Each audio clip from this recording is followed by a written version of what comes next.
വേനൽ മഴയിൽ പാറശാല മേഖലയിൽ വൻ കൃഷിനാശം.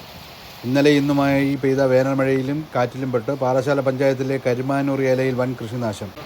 അപ്പു എന്ന കർഷകന് മാത്രം 1000-ഓളം കുലച്ച വാഴകളാണ് ഒടിഞ്ഞു വീണത്. ഓണത്തിന് വിളവെടുക്കാവുന്ന കൃഷിയാണ് നശിച്ചതിലേറെയും.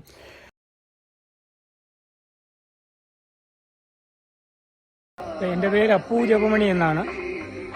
ഞാൻ കുറേ കാലമായി വാഴകൃഷി ചെയ്താണ് ഉപജീവനം കഴിച്ചു കൂട്ടുന്നത്. അപ്പോൾ ഈ കഴിഞ്ഞ ഒരു 3-4 വർഷമായിട്ട് മഴക്കെടുതിയും വൻ കാറ്റും വന്ന് നമുക്ക് കൃഷിനാശം ഉണ്ടായിക്കൊണ്ടിരിക്കുന്നു. അത് നമ്മൾ ഇൻഷുറൻസ് ചെയ്തിട്ടാണ് കൃഷികൾ ചെയ്യണത്. പക്ഷേ ഇൻഷുറൻസിൻ്റെ ക്ലെയിം പൈസ നമുക്ക് 3 വർഷത്തെ പൈസ പെൻഡിങ് ഉണ്ട്, ഇതുവരെ കിട്ടുന്നില്ല.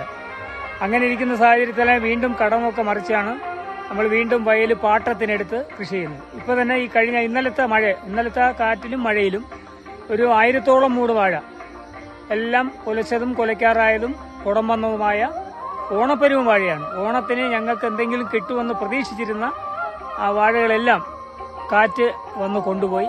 ഇതായി കാണാം, ഒരു മൂട് വാഴ പോലും നേരെ നിവർന്നു നിൽക്കുന്നില്ല. എല്ലാ വാഴകളും അടിച്ചുപിടിച്ചിരിക്കുക. എന്നോടൊപ്പം പണി ചെയ്യുന്ന എൻ്റെ സുഹൃത്തുക്കളായ കൃഷിക്കാർക്കും ഒരുപാട് നഷ്ടമുണ്ടായിട്ടുണ്ട്. ഏകദേശം ഈ കരുമാനൂർ ഏലായിൽ തന്നെ ഒരു 5000 മൂട് വാഴകളുടെ നഷ്ടം, കൃഷിനാശം ഉണ്ടായി. അത് കർഷകർക്ക് താങ്ങാനാകാത്ത ഒരു നഷ്ടം തന്നെയാണ്.